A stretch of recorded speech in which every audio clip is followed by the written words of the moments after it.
For a long time, I believed something that felt logical. I thought manipulation only works on weak people. I assumed that if someone was intelligent, self-aware, and capable of thinking critically, manipulation would not even get close to them. But then I started noticing a pattern. Some of the smartest people I knew, people who were thoughtful, capable, and emotionally aware, were the ones feeling the most confused in certain relationships and workplaces. They were not naive, they were not careless, but they were constantly questioning themselves, and that did not make sense to me at first. My mindset was simple: if you are smart enough, manipulation would not work on you. I believed intelligence was a protection, that logic would automatically override emotional pressure, that awareness meant immunity. But that belief quietly ignores how manipulation actually works. Manipulation does not attack intelligence first, it goes straight for emotion. It targets empathy, the desire to be reasonable, or the fear of being unfair, cold,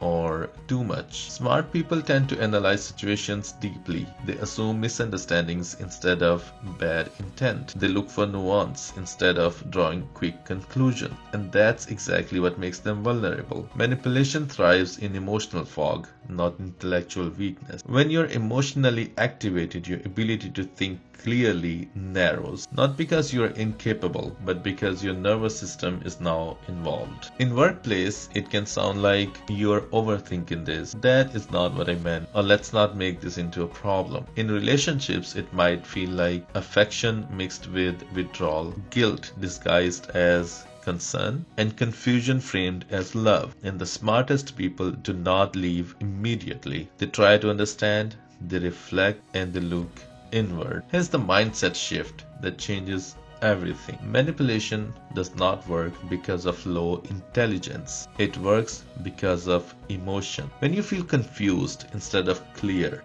guilty instead of grounded, and rushed instead of safe, that is not a personal failure. These are the emotions. Awareness does not come from thinking harder.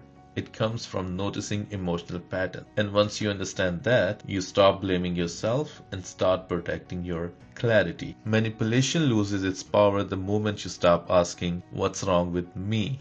And instead, you're asking, "What is this situation doing to my emotional state?" And that is where clarity begins.